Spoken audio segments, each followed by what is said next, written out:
एक महापुरुष, निस्वार्थ इंसान जिसका जन्म ईस्ट बंगाल शाहपुरा राजशाही डिस्ट्रिक्ट में हुआ था, जो कि अभी बांग्लादेश है।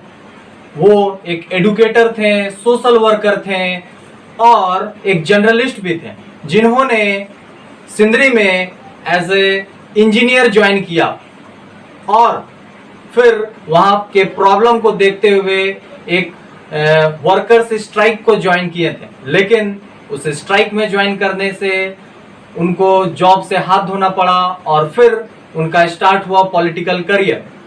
3 बार के एमएलए, 3 बार के एमपी श्री अरुण कुमार रॉय, जिन्हें हम लोग AK रॉय से जानते हैं। चलिए, मैं अजय कुमार सरकार और आपका मेरे चैनल पर स्वागत है। अगर आपने चैनल सब्सक्राइब नहीं किया है तो जरूर से जरूर सब्सक्राइब कीजिए। तो अरुण कुमार रॉय, जिनका जन्म 15 जून 1935 में हुआ। उनके पिताजी एक लॉयर थे जिनका नाम शिवेश चंद्र रॉय था।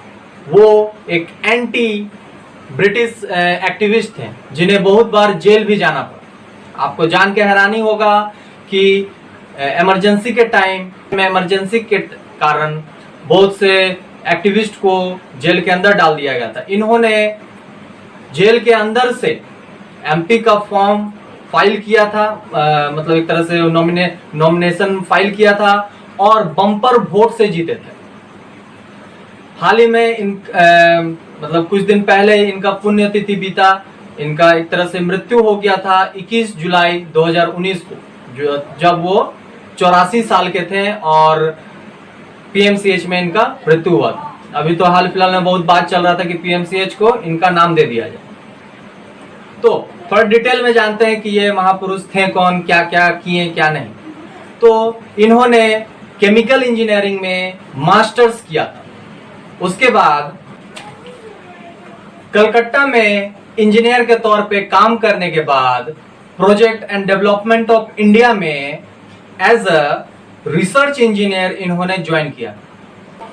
ये डॉक्टर क्षितिज रंजन चक्रवर्ती के अंडर सिंदरी में काम कर रहे हैं।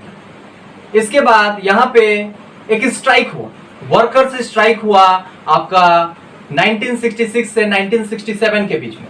मैंने जैसे पहले ही बात किया कि इनको काम से निष्कासित कर दिया गया इसमें भाग लेने के कारण। यहाँ पे एक तरह से इनको गरीबों का मसीहा बोला जाता था। इनसे कोयला माफिया वाले भी डरते थे। तो क्योंकि इन्होंने स्ट्राइक में भाग लिया था, इन्हें फैक्ट्री से एक तरह से निकाल दिया गया। फिर इनका पॉलिटिकल करियर चालू हुआ।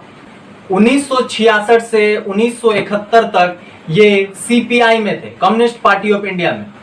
फिर इसके बाद 1971 में इन्होंने अपना एक पार्टी स्टार्ट किया जिसका नाम था मार्क्सिस्ट कोऑर्डिनेट कमेटी। और यहाँ पे मार्क्सिस्ट क्या है, एक कार्ल मार्क्स थे जो कि रसिया के थे।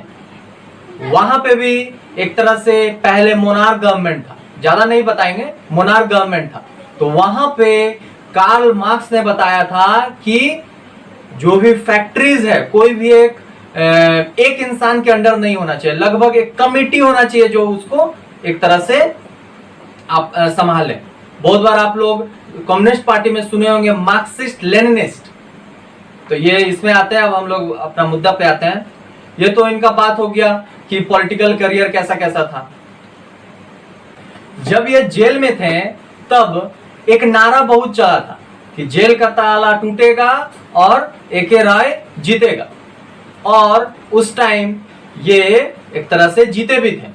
एक तरह से गरीबों का मसीहा थे। कोई भी गरीबों का कोई भी प्रॉब्लम होता था, कोई भी तरह से ये माफिया का एरिया था, तो यहाँ पे कोई भी तरह का प्रॉब्लम होता था तो ये आगे आते थे।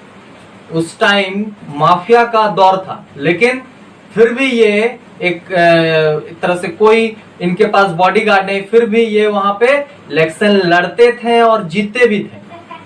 और वहां के माफिया भी इनसे एक तरह से डरते थे।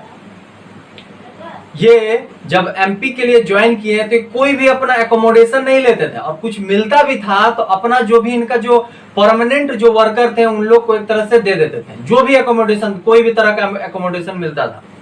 इनका कार्यकाल खत्म होने के बाद इनको जो पेंशन मिलने लग गया, उस पेंशन को प्रेसिडेंट्स फंड में डाल देते थे।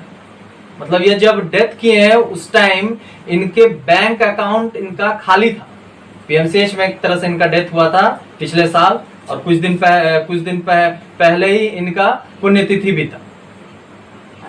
तो आज के लिए इतना ही। उम्मीद करता हूं आपको अच्छा लगा होगा। कोई भी अगर गलती हो गया तो माफ कीजिएगा और कमेंट सेक्शन में जरूर से जरूर बताइएगा।